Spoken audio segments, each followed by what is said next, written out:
आने का मतलब ये था कि हमारी बल्लई PMGSY टू नाबामतू की दरगाह तक 1600 मीटर की अर्थ कटिंग हुई है अरसा 3 साल पहले। और वहाँ पे ऑलरेडी पहले बाइकें जाती थी और ट्रालियाँ भी मटेरियल लेके जाती थी, रास्ता चलता था। और तकरीबन 1-1.5-2 साल से उनने रास्ता, चंद अनासरों ने रास्ता हमारा बंद किया हुआ है कि वहाँ पे एक छोटी सी स्लाइडिंग भी आई हुई है। तो वहाँ MLA साहब ने भी विज़िट किया वहाँ पे, और उसके अलावा अपना एक्सचेंज PWD है वो भी वहाँ पे गए। जब इनके लोक अदालत मंडी में थी तो वो भी वहाँ पे गए, उन्होंने वहाँ पे मौका किया। तो वहाँ पे एक्चुअली वहाँ 25 लाख का टेंडर लगा हुआ, ठेकेदार वहाँ 2 बार तैयार हुआ और वहाँ कुछ चंद बंदे जो हमें काम करने नहीं दे रहे हैं, जबकि उनका कोई लॉस नहीं है बल्कि उनका नुकसान ही है कि ऊपर से स्लाइडिंग आई हुई है। हम चाहते हैं कि उनका नुकसान भी ना हो, पब्लिक का रास्ता भी चले। तो मैं इसी में इसका MLA साहब का भी शुक्रिया अदा करता हूँ, DC साहब का भी। मुझे उम्मीद है कि बड़े अच्छे अफसर यहाँ पे हैं और हमें इस वक्त जो हमें सुबह से 50 आदमी डेपुटेशन आया हुआ है, तो उनकी कुछ कॉन्फ्रेंस चल रही थी, उसकी वजह से हम लेट हो गए। तो मैं उनका शुक्रिया अदा करता हूँ। हमें उम्मीद है कि जो हमने यहाँ पे एक एप्लीकेशन यहाँ पे दी और यहाँ पे एक वफद आया, और हमें पूरी उम्मीद है कि हमारा जो उनने मुतालबा है वो पूरा हमारा काम जो वो हल करेंगे। उसके लिए भी उन्होंने एक्शन साहब PWD को लिखा और तहसीलदार को भी लिखा कि वहाँ पे स्पॉट पे जाकर विजिट करें और फौरी तौर पर उस रोड को वहाँ पे चालू करवाएं, ताकि लोगों को कम से कम 4000 लोग उसके स्लाइडिंग के उस पार रह रहे हैं, ताकि उनको वो राहत मिल सके।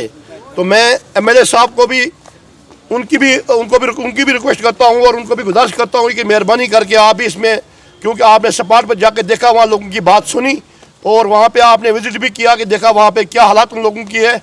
एक बजरी की ट्राली जो है उसका कैरेज मेन रोड से वो अपने घर तक 7000 रुपये देनी पड़ती है।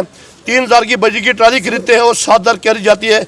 और PMGSY किसी का मकान हो या किसी को अपना बाथरूम बनाना हो तो वो पूरा का पूरा पैसा जो वो कैरेज में चल जाता है, तो वो बेचारा वहीं का वहीं रह जाता है। तो मेरी गुजारिश है आप मीडिया के वसात से कि हमारी बात जो है इसको हाईकमान ऊपर तक पहुँचे, और ये कम से कम उमर अब्दुल्ला साहब जो हमारे जम्मू कश्मीर के चीफ मिनिस्टर हैं उन तक ये बात पहुँचे, और हमारे जो MLA साहब हैं उन तक ये बात पहुँचे, ताकि जो इतनी जो हमारी अमाम आई हुई है हमारा ये मसला जो है ये हल हो सके। तो मैं इसी पे आपसे गुजारिश रिक्वेस्ट करता हूँ कि आप, मुझे उम्मीद है कि मीडिया की वजह से हर बात हमारी पहुँचती है।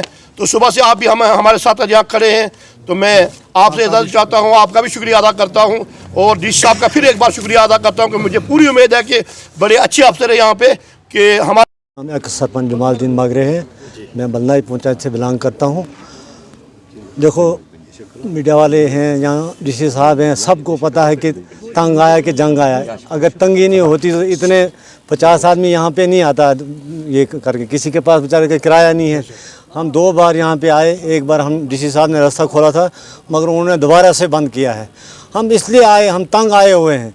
हम ये एक आदेश देना चाहते हैं मीडिया की वसालत से, DC साहब को, MLA साहब को, SP साहब को, हमने सबको कापियाँ की हैं। अगर हमारा मसला ये हल नहीं होता है, बाद में भी कोई भी कुछ भी हो सकता है पंचायत में, हमारे ऊपर कोई भी कानूनी कार्रवाई अमल में न लाए, क्योंकि जब हम बार 50-100 आदमी, तीसरा चक्कर है हमारा यहाँ DC ऑफिस में आने का। मगर हम तंग आए हुए हैं कि अगर 2 आदमी पूरे पंचायत को ख़राब करते हैं, क्या हुकूमत उनके लिए नहीं है? इसलिए हम मीडिया से और DC साहब से ये रिक्वेस्ट करते हैं कि उनके MLA साहब से भी ये रिक्वेस्ट करते हैं कि उन 2 आदमियों के लिए कानूनी कार्रवाई की जाए और बाकी लोगों को इंसाफ दिलाया जाए। पंचायत के लोग हैं मगर वो ये चाहते हैं कि पंचायत में खलल डालना चाहते हैं। क्या एक तो सरकारी नौकरी है, वो आशा वर्कर है, और कुछ ऐसे भी हैं, एक और भी हैं जो पंचायत में रहती है, वो भी जनानी है, और उनको वो खुद के इस पर नहीं करते हैं, उनको करवाया जाता है। हमारे कुछ बंदे हैं पंचायत में, उनको करवाया जाता है, उनको मोहरा बनाया जाता है। जैसे बैरल पे एक गवर्नमेंट उनको बैरल के उसके हिफाजत के लिए रखते हैं, ऐसे उनको बैरल पे रखा है उन्होंने। वहाँ जो हमारी रोड बल्लई टू नाबामतू जा रही है, 1800 मीटर हम अर्थ कटिंग हो चुकी है 3 साल से। उसमें 5 से 6 मकान वो बेचारे रात दिन रो रहे हैं, रात नींद नहीं पड़ती है उनको। वो सोच रहे हैं कि कब काम लगे उनको कि हमारी ये हो हिफाजत हो, मगर वहाँ जब काम ही नहीं लगने देते हैं वो बेचारे किसी के मकान में हमने शिफ्ट किए हैं 2 साल से, 3 बार वहाँ ठेकेदार गया और डरा धमका के उनको वापस किया जाता है। ऐसा है इंशाल्लाह हम आए, डिप्टी कमिश्नर साहब ने कहा कि आपका काम हो जाए, आप जाओ एक फ़ाइल एक्शन साहब को ये दो, उन्हें एक्शन साहब को लिखा, हमें भरोसा है इंशाल्लाह। अगर नहीं हुआ तो फिर आवाम आपको पता है फिर रोड में भी आ सकती है, कुछ भी कर सकती है, क्योंकि तंग आया हुआ बंदा कुछ भी कर सकता है। और एमएलए साहब का भी तो आपका मीडिया के वसात से हमें हमारी बात आगे तक पहुँचाए कि 4 लोग सुने कि हमारी प्रॉब्लम है। इतने लोग बल्लाई से यहाँ नहीं आते हैं, जब कुछ दुख होता है, दर्द होता है तभी यहाँ पंचायत से यहाँ